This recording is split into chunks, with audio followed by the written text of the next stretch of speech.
Good day, lords and ladies of the internet. I am your host, the Parafox Archangel, the English gentleman of the internet, and I welcome you back to 60 Parsecs, where we're still on this miserable planet, trying to miserably survive. So what have we got? You choose to wait out the storm rather than running the battery power, blah blah blah. I think I read all that. Well, what's today's first task then? The Vatican-loving Probian has returned and once again demands help with the Vatican tunnel excavation. You now know that you need a toughened shovel to clear out that vicious blockage. Go do the deed. It could be what saves us, sir. Indeed we shall. There is no reason for us not to. Although we do probably need to start making more soup. A lot more soup. Let us begin the day. Day 42.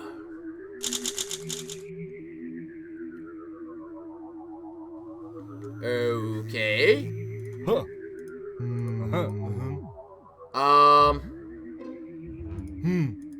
Why can't I click you? You did it, Captain Ellis. Shovel in hand, you trooped into the dark tunnel one last time, found your way to the massive sprawl of the Vatican Exchange, and worked away at the small blockage at one crucial junction. Phobos' planet-wide Vatican system has been reinstated. The Phobians are delighted and after a train stop to an unfathomably large storeroom, you are ecstatic too. You have access to all the soup you need for hundreds of years. A vast surplus of food. This Cold War ended with a warm, fuzzy feeling. Dee Dee has returned from her little jaunt to the eastern glade. She is limping a little, famished after the journey, and a bit freaked out. You get comfortable as she begins to tell her story. The glade's transparent buckling trees and pointy branches rendered Dee Dee's journey a bit fraught. Most slices and pokes were rebuffed by the sturdy suit you gave her. It did suffer a number of scrapes and tears, however. Dee Dee found the remains of a petrified creature.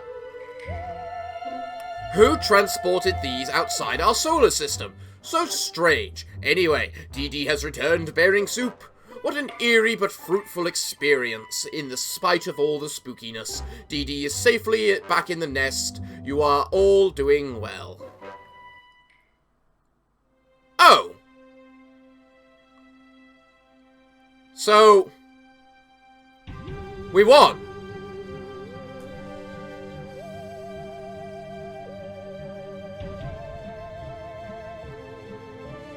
So I literally ended the last episode like 3 minutes too early. Wow. At least we now know what the Phobobians look like. Don't we? They look interesting.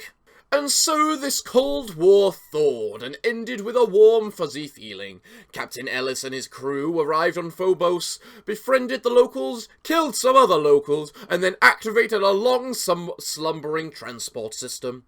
Now living in comfort and security, nuclear winter aside, the crew will go down in Phobian history as the tall aliens who came, saw, and ushered in a new era of prosperity and safety on this wrecked world. After the mission was over, April decided to leave. Emmett tried to convince her to stay, but April insisted she had to go back to this kick-ass alien spaceship she saw crashed a ways back and tinker that thing into oblivion. Some say she managed to fix it, while others claim she entered the wreck and was never seen again. Who knows? Captain Ellis was always kind to Baby, so he stuck around. The gentle giant became Emmett's trusted sidekick and the valiant protector against threats both real and imagined. Without Dee Dee's help, Captain Ellis might not have survived the galactic adventure. In recognition of her role in the mission, Emmett made Dee Dee his first officer, an honor she valued until the end of her days, as it came with increased soup rations. even though he successfully guided the Astro Citizen mission through all the soup shortages and other misadventures, Emmett still wanted more. He wanted science, and so he became the most renowned soup scientist around. Not that he had much of a competition. It seems like ages have passed since our 4 amateur astronauts left Earth's orbit, expecting certain doom. Now the brave survivors look into the future with renewed optimism. As one tale comes to an end, another one begins.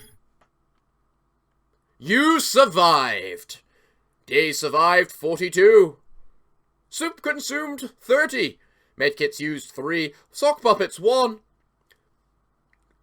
We discovered no locations, because I didn't know you could. Well, that makes this episode awkward. I didn't expect to win instantly. Robot Gentleman? I did not realize that was the name of this studio, Robot Gentleman. Why have I not played it earlier? Choose your space mission. Survival. Survive in your escape shuttle with randomly generated supplies and crew. Full game experience. Or strategic experience. Survival facing different challenges that will put your leadership to the test. Interesting. You know what? I'm gonna try one of these challenges. They seem fun. Let's start with Space Pursuit. The death robots are in pursuit, unless April Angeli manages to sufficiently upgrade the shuttle in time. A tragic fate will befall the team of Astro Citizens on board. Better get to work, April. The clock is ticking. Fully upgrade the ship's engines. Don't lose any crewmates. Finish the main objective in 20 days or less. I like the sound of this. These are actually pretty cool. I'm guessing April is the captain then? Considering. Day 1. Okay. Captain Angeli, the death robots are pursuing us. Those heartless machines will show no mercy. However, if you manage to fully upgrade the ship's engines, you might actually outrun them and lose them for good. It's a race against time. You will need a lot of resources to upgrade the engines, so it might be wise to find a planet to land on. After all, it would be difficult to gather the necessary ingredients in the void of space. The crew is counting on you, Captain Angeli. You're their only hope. Don't let them down. So, alright, that's a lot of resources to upgrade the engines, I see. We got Baby, we got Tom Thompson, didn't see him last time, and Angeli, whatever the hell that does. Handy Woman, crafting bonus. When did you upgrade all these onboard systems? Sounds pretty good, that, actually. Interesting news, Captain. It appears that there is a hollow space in the wall, behind one of the walls. A hidden room, maybe a secret stash. You know what? The agility failed last time. We'll use the strength. Meanwhile, we can recycle soup. What do I need to upgrade it? 10 science, or 30 more science. 30 more minerals. Wow, I don't actually need upgrade power? Oh. Huh. Well, if that's the case, I'm upgrading the handybook. Well, let us go. I'm not sure if this is possible to do in 20 days, but I can certainly try. Yesterday, you removed a panel in the wall and found a hidden space. The panel was pretty heavy, but you tore it away with no problems at all. Nicely done. For a human. Unfortunately, you found nothing. The area was small and completely empty. This didn't seem to faze you much. I suppose you're used to disappointment now. Yeah. An intruder has appeared in our hull. She is waving a gun in one hand, while the other clutches a nasty wound.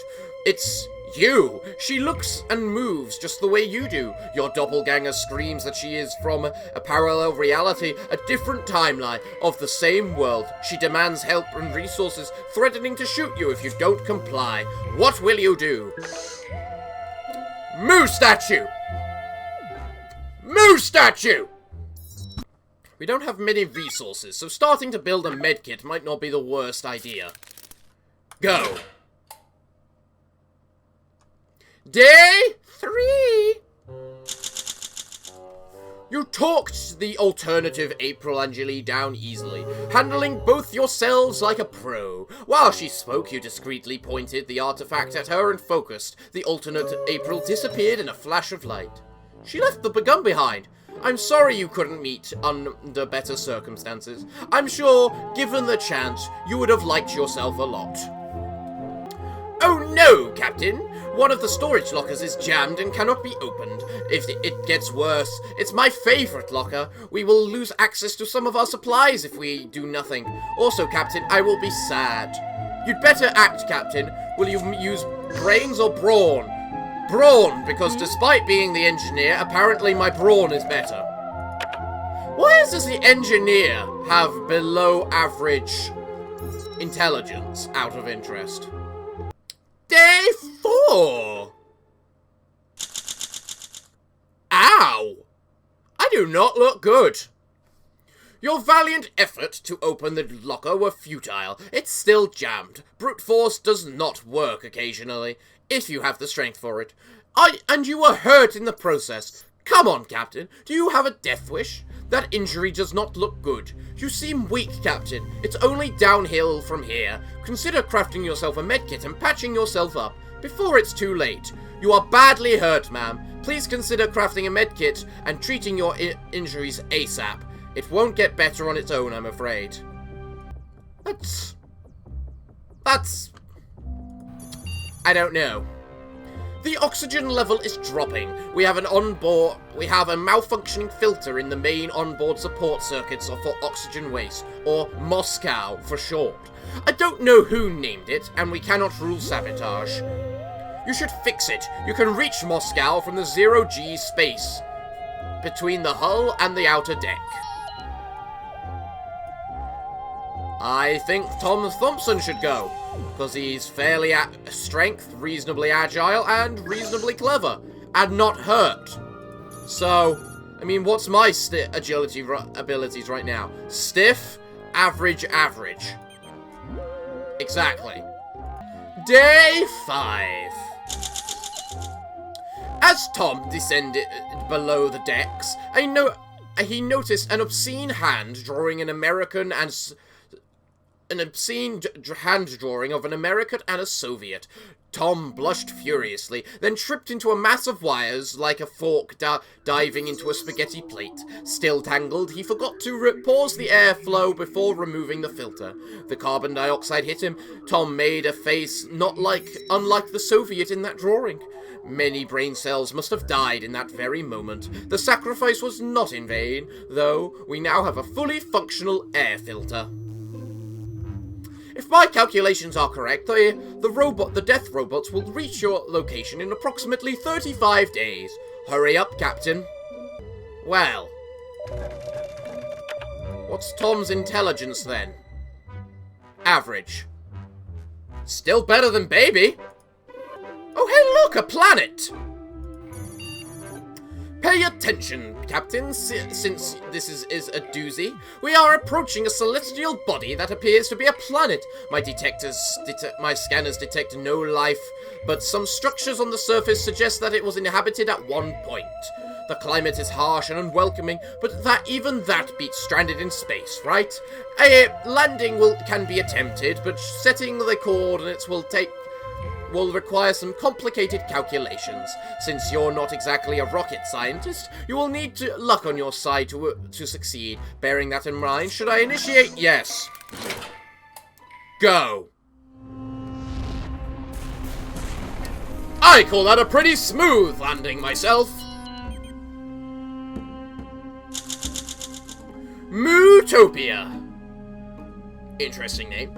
Can you hear me, Captain? Get up! Do you remember what happened? Well, you attempted an emergency landing, but the shuttle has crashed. I'm afraid the vessel got seriously damaged and the communication console is in pieces.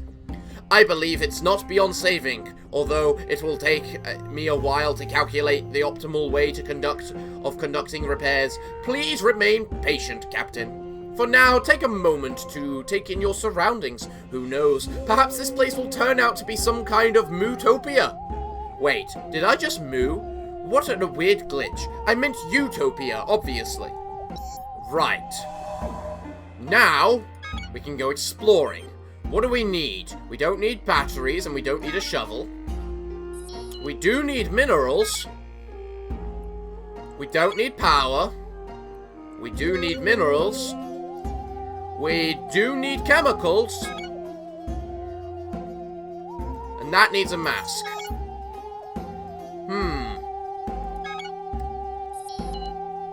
I don't even know what that is. A falling boulder, perhaps? I'm gonna look at what the next mission is first. Something fell from the sky in a flash, and now you are surprised. We are surrounded by a swarm of red-winged somethings. Of course, I anticipated this. This is scenario number 87394B. The small creatures are flying into our walls in waves, causing the hull to vibrate like a speaker. Are you God? They vibrate. For generations, we have been searching for the one who thinks outside the hive. Each jump from planet to planet decimates us. Are you the one? I, for one, believe you deserve a cult following, Captain, but your choice is yours. Moo statue! Moo statue! It's the answer to all things. Meanwhile, baby's going into the desert. Apparently we got an upgraded thing, so we can send more stuff. Okay. It looks like hazards, so you're taking the gun and you're taking the armor. Baby, you're armored with gun in hand and shovel in the other. Get us some good work, okay, baby? I'll even feed you before you go. In fact, we could all use a bit of food, maybe. No, we couldn't. Never mind. You'll be fine. Let us go! Day 7. The swarm of tiny red aliens spoke to you through the hull's vibrations. You tried answering, but they just hovered over our ship like flies over fresh manure. Then you took the artifact, and the improbable happened. They moved in unison with your movements. You spoke, anticipating their questions, and they flew in response. Your minds must have touched, and you heard each other. You read the handbook to them, revealing the galaxy's laws. They flew in synchrony with your lips, and with your lips the whole while. When you finished, they drew an intricate shape in the air, and you looked calmly as if you understood. At last they sped away. Baby ventured off into the sands. Let's assume he will come back safe. Maybe I should have fed everyone. We've received a pamphlet on our window. Try e-Bossen. Universal shopping from the comfort of your own planet. Free gift with sign-up. Wow, neat. The e-Bossen network lets you order pretty much anything except food and water, and it will arrive via portal within 1 to 2 galactic business days. There's a catch, though. The account creation process requires you to jump through some hoops. I mean, literally. You have to leap through a string of temporal portals to become verified. The fine print says there's no risk of death or dismemberment, but insanity is possible. How do you want to tackle this? By jumping through leaps and everything. Let's do this. Let's go. You sprinted towards the e-Bossen sign-up network, but missed it and ran straight into a wall. The portal flickered shut, and the alien voice said, "Invalid verification attempt. Your account is locked for 1 galactic business day, or 1,000 Earth years." Your little collision with the wall knocked over some soup. At least one can was damaged beyond saving. Not only was good food gone to waste, but you wouldn't have been able to order anything through that stupid service anyway. Well, you could have, but it would have taken 1 to 2,000 years to get here. Why is that a galactic business day? The beings who once inhabited this world consumed more cheese than this should be physically possible. Check out the scanner. Those little foil triangles everywhere. The one with the smiling cows on the label. Those are cheese wrappers. I know exactly what you're talking about. A few of those smiling cow cheeses are still sealed. This one was right outside the shop. The label says it won't expire for another 1,000,000 years. Want to try it? I'll use the handbook, I suppose? Why not? We're mostly just waiting for baby to arrive, because I can't do anything here. I mean, I could recycle the battery. I mean, I might as well recycle the battery. Damn. You searched the guidebook for an official Astro Citizen guidelines on trying ancient but expired alien cheeses. The only relevant advice you found was try to always eat a balanced diet and avoid excess sugar, even in survival situations. Instead of eating the cheese, you used a few items to run scientific experiments on it. The triangular foil wrapper proved practically indestructible, causing some of those pages to be damaged. I'm glad I broke down the battery. For God's sake. What are the odds? Tom spotted an Astro Citizen emergency cargo crate laying nearby. Buzz. I had to check. The odds are infinitely small. Unfortunately, it is empty, but for a syringe of slop. Oh, I remember this stuff. You know what? I'll take it myself. I have faith in the slop not being slop. How are you feeling today, Captain? Much better, apparently, after you injected yourself with that syringe. Yes, the Invarious roulette paid off. It must have contained slop, standard issue liquid for Astro Citizen rejuvenation and hospitalical improvement. Don't ask me about the capitalized P. Your base mental and physical abilities were improved, for the time being at least.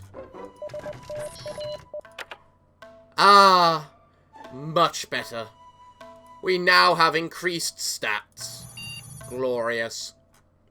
Ma'am, something is seeping into the shuttle. It looks like a trickle of iron filings. Could it be nanomachines? Yes, we're gonna stop them pulling in. I didn't last time, and it wound up screwing me. This time we're gonna stop them. Day 11. The bloody hell? The bloody hell? The flood of nanomachines entering the cabin was becoming a torrent. Pulling around an empty seat, you decided to wait up and see what they would do. They began pulsing up into a huge shimmering mound and began taking the shape of a human. Ah! After a few moments, they began slouching away, and in their place was a new crewmate, Megan Mann. While we're all a little suspicious of this nano-cloned human, they seem entirely coherent, and are willing to help. Another pair of hands, but another mouth to feed. Baby is back from his sandy walk in solitude. He appears weak, calorically deficient, and disturbed, but the key point is that he is still breathing. You take notes as he begins to pore over the events of his arid episode. Baby was attacked by a Vindicator, a biotech-enhanced living weapon from the ancient times, but his aim was true. A few shots forced the monster to retreat. The wounds healed instantly, though. The gun got sandy during the process, which reduced its function. Really, it doesn't look broken. There were rocks outcroppings where Baby harvested some materials with the shovel. Minerals columns grew from the desert like fingers. Baby harvested plenty. Who transported the blah blah, the soup cans? Yeah, I get the soup cans. Okay. And you're hurt, apparently. I don't know why. Captain, behind you, a three-headed rusky. Oh, apologies, Captain. I did not predict this routine exercise would make you jump like that and hit your head. It looks bad. You've got red on you.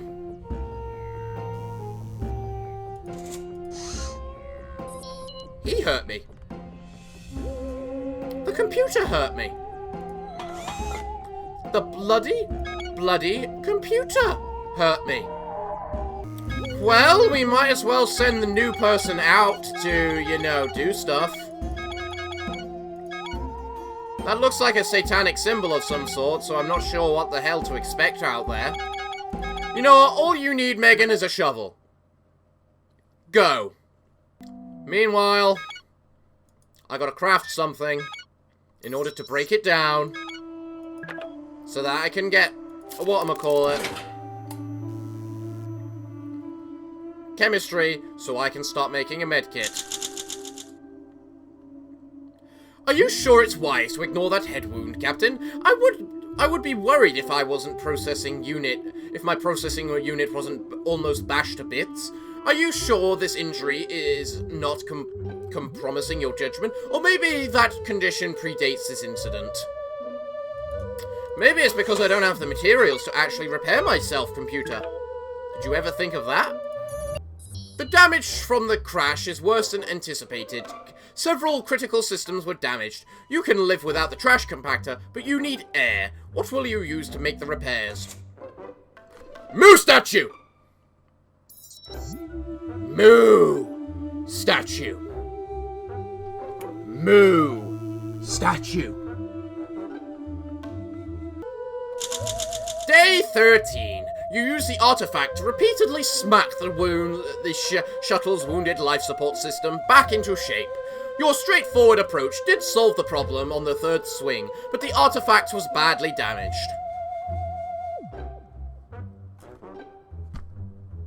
Was it? Ah! This is bad. The shuttle is in danger, Captain. We are on the path of a vicious gale of a nasty chemical compulsion, which is threatening to sabotage our air filters. They need to be protected, but I lost the remote control due to micro damage from the winds. They have closed manually. This toxic tornado is close enough that it's going to be out there. That going out there without proper equipment would be suicide. If you can do anything, now is the time to act, Captain. Nope, doing nothing. Doing nothing. Bye-bye. Day 14.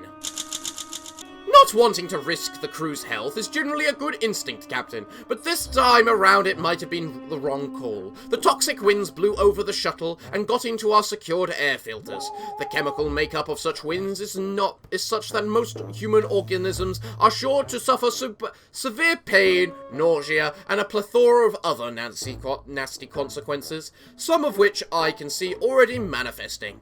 Yuck. Do try to keep your insides, you know, inside. Alright. I think this is going to end well. More nothing! I am a machine, and machines cannot hear voices. The voices that I am not hearing right now are getting very loud, though. Oh, you hear them too? My weight sensors are picking up something as well. A two-dimensional species. That explains why my cameras missed them. Two-dimensional? Quite vicious, I gather. With one decisive yell, the voices are approaching fast. The air inside the door looks empty, yet very hostile all of a sudden. How will you defend us, Captain? Using the things to defend us that I totally have available. Yes. I think we're all dead. Day 15.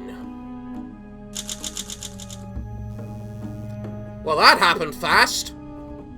A two-dimensional species attacked your ship. You listened curiously as the angry voices growled with effort.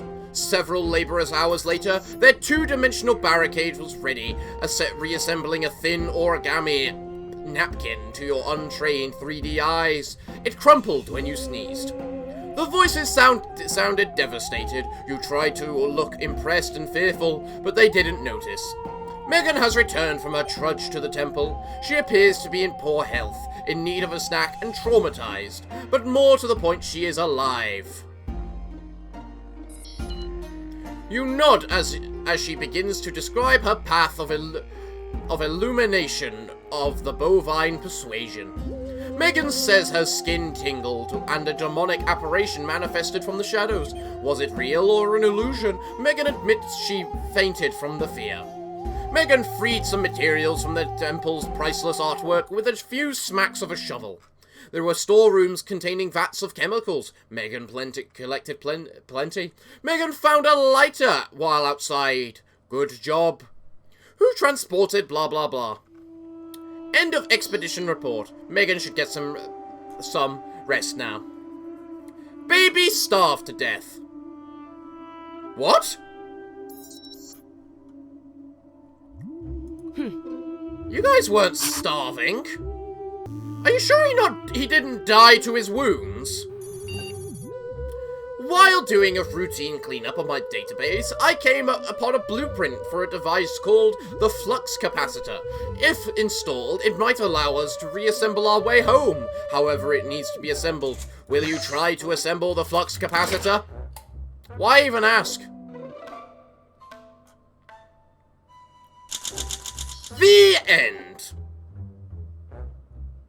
Well, that didn't take long. You are dead. Cause of death? Starvation. I just ate! You were trying to assemble the flux capacitor yesterday, and things went terribly wrong. One false move caused the contraption to explode in a blue wormhole-ish haze. I don't know what time period you were warped to, Captain, but it's safe to say this is goodbye.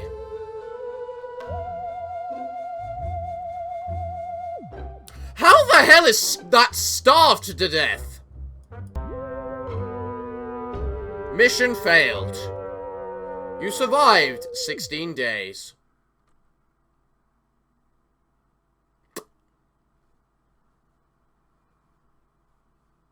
Wow. Wow. I don't know what to say. That was kind of a thing. You know what? I like these. I think we'll try more of those challenges next time. But for this time, I'm afraid I'm all out of time for today. So everyone, what can I say other than thank you all for joining me today. I have been your host today, the Parafox Archangel, the English gentleman of the internet, and I hope to see you all again next time. But I'm afraid that until then, it is time for me to bid thee all farewell, good day, and finally, good night.